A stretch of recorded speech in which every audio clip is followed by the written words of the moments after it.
Hey kids, it's Shua here, and once again, time for another episode of the Bible and an atheist point of view. Where I, the atheist, am reading from the New International Version of the Bible that has been beat the shit out of because, well, let's just say I've been experimenting with stuff with it. Anyways, it's the New International Version of the Bible. I stole it out of a Motel 6 because it was convenient. What I am doing is reading the New International Version Bible one chapter at a time, going all the way through the book in the order it was written, cover to cover. One chapter at a time and one chapter per video, because, well, it really needs to be read because, as most of you know, Christians don't read their Bibles, and, well, I'm reading a lot more than I think I ever have. Most of them do. Not to mention, it's absolutely hysterical. I think it's very laughable. The names are the best. Just trying to pronounce them, if you were just going to start reading names out of the blue, they're fucked up. Trust me. Anyways, where I left off was Numbers 35. Oh, there's only two chapters left. That's it. Yeah, that's 2 chapters. Fucking thing. It's more like a passage. Oh, and before I even go on, yeah, just gonna rock on all the way through the video, so fuck it. Okay, let's read. Numbers 35. The Lord spoke to Moses in the plains of Moab, by the Jordan at Jericho, saying, verse 2, Command the people of Israel to give to the Levites some of the inheritance of their possession as cities for them to dwell in. And you shall give to the Levites pasture lands around the cities. Whatever. What's the point of that? Verse 3, the cities shall be theirs to dwell in, and their pasture lands shall be for their cattle, and for their livestock, and for all their beasts. Well, I didn't think they were going to put their fucking wives out there. Duh. But they might, you never know. Well, at least not the virgins, right? Verse 4, the pasture lands of the cities, which you shall give to the Levites, shall reach from the wall of the city outwards 1,000 cubits all around. 1,000. They can't count that high. At least they think they can. Well, they think they're that old. Why not? It's actually 12 feet. Ah, shit. Okay, I left off with the cubics, right? Cubics on one side and 2,000. Okay, and you shall measure outside the city on the east side of the 2,000 cubics, and on the south side 2,000 cubics. 2,000 cubits. Who played that game? I know some of you did. Alright, and on the west side, 2,000 cubits. And on the north side, 2,000 cubits. It sounds so much cooler when you say it that way. Cubits just, it's lacking. Cubert, there you go. The city being in the middle, shall belong to them as pasture land for their cities. Verse 6.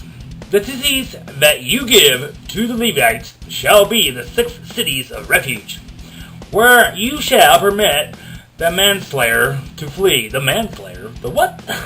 I thought that's what they all were. The manslayer. And in addition to them, you shall give 42 cities. Let's throw in the Golden Gate Bridge. Verse 7, all the cities that you give to the Levites shall be 48 with their pasture lands. Don't forget the pasture lands. Verse 8, and as for the cities that you shall give from the possession of the people of Israel, from the larger tribes you shall take many. many. From the smaller tribes you shall take few. What about the half tribe? Each in proportion to the inheritance that it inherits shall give of its cities to the Levites. Verse 9, and the Lord spoke to Moses, saying, to speak to the people of Israel, and say to them, when you cross the Jordan in the land of Canaan. Verse 11, then you shall select cities to be cities to refuge for you, that the manslayer who kills any person without intent may flee there. What the fuck is the manslayer, huh? I mean, yeah, it's pretty much all of them, but...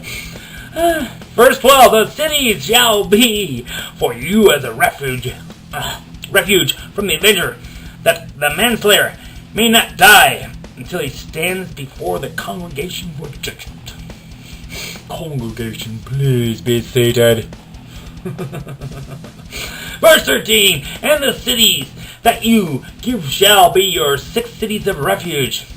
Verse 14, you shall give 3 cities beyond the Jordan, and 3 cities in the land of Canaan, to be cities of refuge. Refugees in the refuge. Verse 15, these 6 cities shall be for refuge, for the refugees, for the people of Israel, and for the stranger, and for the stranger, and for the sojourner, stranger and the sojourner among them, that anyone who kills any person without intent may flee there. You gotta have an intent when you kill somebody, okay? Just keep that in mind. Accident, you'll get hung for it. You meant to do it? Yeah, you're alright. God said so. Alright, verse 16. But if he struck him down with an iron object so that he died, he is a murderer. The murderer shall be put to death. Oh, they actually do kill people for killing people back then. Oh. Verse 17. And if he struck him down with a stone tool that could cause death, and he died, he is a murderer. The murderer shall be put to death.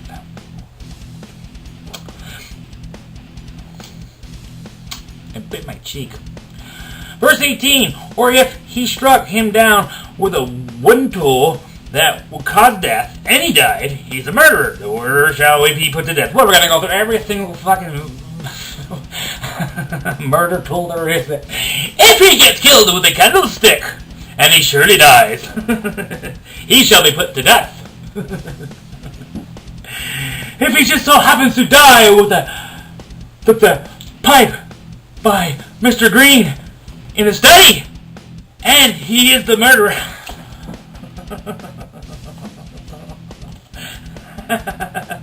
The murderer shall be put to death. The avenger of blood, verse 19, shall himself put the murderer to death. When he meets him, he shall put him to death. Death! Death! Okay. Verse 20. And if he pushed him out of hatred, or hurled something at him, I got something I'm going to hurl at him. Hurled something at him, lying in wait, so that he died. I don't really make any sense. Okay, verse 20, I'm going to read this one more time. And if he pushed him out of hatred, or hurled something at him, lying in wait, so that he died. That's what it says. You don't believe me? Get out your fucking Bible and read it. Verse 21, or in enmity struck him down with his hand. Enmity? Who the fuck is enemy? Enmity. So in enmity struck him down with his hand, so that he died. Then he who struck the blow shall be put to death.